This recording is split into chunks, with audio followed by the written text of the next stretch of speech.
শওকত মোল্লা যে 26-এ আমাদেরকে ঘুরিয়ে দেবে বা কবরে ঢুকিয়ে দেবে, কবরে ঢোকানোর মালিক একমাত্র ওপর আল্লাহ। আমরা ওপর আল্লাহকে বিশ্বাস করে গণতন্ত্রকে মাথায় রেখে আর আমাদের নওশাদ সিদ্দিকীর নেতৃত্বে আমরা আগামী 26-এ নির্বাচন করব।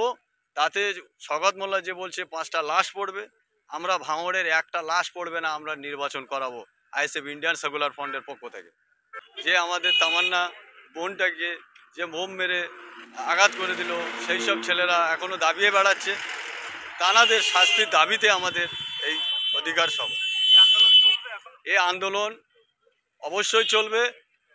বিগত এই যে সরকার আছে, তিনি যদি সঠিকভাবে এই আইন মেনে না কাজ করে, যারা অন্যায়কারী তাদেরকে সাজা দিচ্ছে না, যারা অন্যায় করছে তাদেরকে ছেড়ে রাখছে, আর যারা বিরোধী করছে তাদেরকে কেস দিয়ে ঢুকিয়ে দেওয়ার চেষ্টা করছে। এ থেকে আমরা নিন্দা জানাই এবং ধিক্কার জানাই। শওকত মোল্লা যে 26-এ আমাদেরকে ঘুরিয়ে দেবে বা কবরে ঢুকিয়ে দেবে, কবরে ঢোকানোর মালিক একমাত্র ওপর আল্লাহ। আমরা ওপর আল্লাহকে বিশ্বাস করে গণতন্ত্রকে মাথায় রেখে আর আমাদের নওশাদ সিদ্দিকীর নেতৃত্বে আমরা আগামী 26-এ নির্বাচন করব। তাতে শওকত মোল্লা যে বলছে 5টা লাশ পড়বে, আমরা ভাঙড়ের একটা লাশ পড়বে না, আমরা নির্বাচন করাবো আইএসএফ ইন্ডিয়ান সেকুলার ফ্রন্টের পক্ষ থেকে। এরকম খবর আমাদের কাছে ছিল। আমরা সচেষ্টভাবে আইনি সহযোগিতা নিয়ে কাজ করেছি। গণতন্ত্র আইনে যে অধিকার, আমরা সেই অধিকার সমাবেশ করেছি।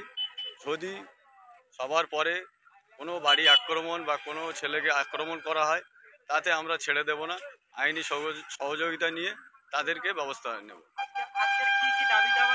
আজকে যে দাবি ছিল আমাদের তিলোত্তমার ধর্ষণ করে, যে নির্মমভাবে তানাকে ধর্ষণ করে যে খুনিদেরকে যেভাবে ছেড়ে রেখেছে এই রাজ্য সরকার, তার শাস্তির দাবিতে আমাদের এই অধিকার সভা ছিল। এবং একটা মাদ্রাসা নির্বাচন, একটা স্ট্যান্ডিং কমিটির নির্বাচন, সেই নির্বাচনকে কেন্দ্র করে।